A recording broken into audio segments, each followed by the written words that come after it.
Barangay Hinebra mga bro, sure win na kaya laban sa Magnolia Hotshots at Justin Brownlee mapapalaban. So pareho ngang kailangan ng Barangay Hinebra at Magnolia Hotshots ang panalo mga bro, kaya expected na magiging physical ang laban na to. May mga fans pa rin naman ang nagsasabi na bigayan nga daw ang laban na to at sure win na ang Barangay Hinebra. Well, para sa akin mga bro, hindi naman na bago yan kapag sister team ang naglalaban. Yan talaga ang madalas nirarason ng kanilang mga fans. Pero makikita naman natin yan sa laban, hindi naman siguro makikipagpisikalan ang mga player na yan kung bigay ang laban. 'Di ba?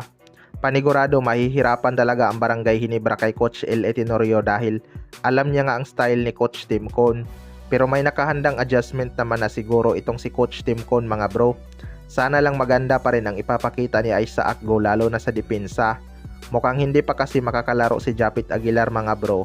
Kaya kay Isaac Go muna ibibigay ni Coach Timcon ang kanyang playing time. Malakas nga sa ilalim ang bagong import ng Magnolia Hotshots mga bro. Kaya siguradong mapapagod talaga si Isaac Go kakabantay dito. Ang mahirap lang kapag nagsabay itong si Chapman at James Lapot. Masyadong ang undersize ang big man ng Barangay Hinebra kumpara sa kanilang dalawa. Kaya sana magawan ito ng paraan ni Coach Timcon upang makabounce back sila galing sa kanilang pagkatalo sa SMB. Sa kabilang banda naman mga bro, Justin Brownlee mapapalaban. Ito nga si Justin Brownlee ang leading scorer ng Barangay Hinebra na sinunda naman ni RJ Abarrientos.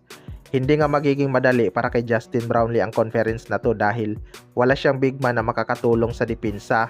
Pansin naman natin kontra SMB siya nga ang bumabantay sa 7-footer na import ng SMB, 'di ba? Pero mapapalaban ulit tong si Justin Brownlee sa import ng Magnolia Hotshots mga bro. Mas matangkad pa rin kasi to kaysa sa kanya dahil 16 nga ang tangkad nito. Kapag itong si Justin Brownlee pa rin ang magiging import defender, expected na nating third quarter pa lang pagod na tong si Justin Brownlee. Hindi lang naman to sa depensa nagtatrabaho dahil kahit sa scoring siya lang ang maaasahan ng Barangay Hinebra. Pero sana mag-step up ang ibang shooter ng Barangay Hinebra na sina Jeremiah Gray at Stephen Holt. Scoring talaga nila ang kulang sa Barangay Hinebra mga bro. Hindi naman kasi pwedeng puro lang sila depensa, kailangan nga ni Justin Brownlee ng katulong sa scoring. Last game nga pagod na pagod ito sa fourth quarter kaya biglang nag-iba ang kanyang shooting. Kahit free throw nahirapan na siyang maipasok, 'di ba? Kahit may 5 o 6 na player ng Barangay Hinebra ang magtala ng double digit, malaki na nga ang chance nilang manalo. Kontra SMB nga 3 lang silang nag-double digit. Pero naniniwala naman si Coach Timcon na kaya nilang makabounce back. Mas malakas nga ang SMB kaysa sa Magnolia Hotshots, pero muntik pa naman nilang matalo. Kayo mga bro, ano masasabi nyo tungkol dito?